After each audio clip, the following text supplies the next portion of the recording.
Hei, i dag NAF Asker og Bærum på besøk på Solvang skole ute i Asker. Her vi for å gjennomgå litt generell trafikksikkerhet med en 10. klasse som har trafikalt grunnkurs som valgfag. Det vi gjør her, det å ha en liten seanse i klasserommet først, der vi prater litt om sikring av last i bil, hvordan man bruker bilbelte og så videre. Og så går vi ut i skolegården her vi står nå og prøver kollisjonssimulatoren.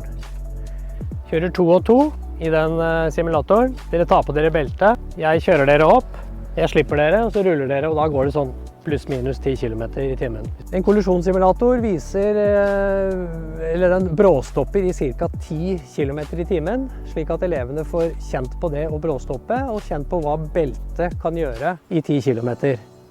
Så kan de begynne å tenke litt selv hvordan dette her ville vært i litt høyere hastighet. Etter det så har de forsøkt seg på noe som kalles kollisjonsvekter, der vektene viser hvor mye de veier i henholdsvis 40 km i timen og 80 km i timen hvis det bråstopp. Og mange elever har fått en skikkelig aha-opplevelse som vi håper de tar med seg hjem til sine foreldre og sin familie og forteller videre. Er dere klare? Ja. Da går vi.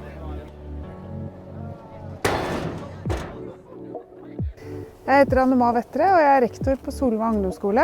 Vi har nå hatt trafikkundervisning i 2 år, og vi tenker at dette her et godt tilbud og et veldig viktig tilbud for elevene våre. De har veldig lyst til å ha valgfaget trafikk, og i den forbindelse så kommer trafikksikkerhet. Og det at NAF har vært her hos oss i dag har vært veldig, veldig fint og lærerikt for elevene og for oss voksne. Og nå har vi selv fått prøve å ta kollisjonssimulatoren 10 km i timen, og kjent hvilket støkk det gir i oss, og hvor viktig det da for elevene å lære hvordan at man skal tenke på trafikksikkerhet. Så vi er veldig, veldig glad for at NAF tar seg tid til å komme hit og være sammen med elevene våre.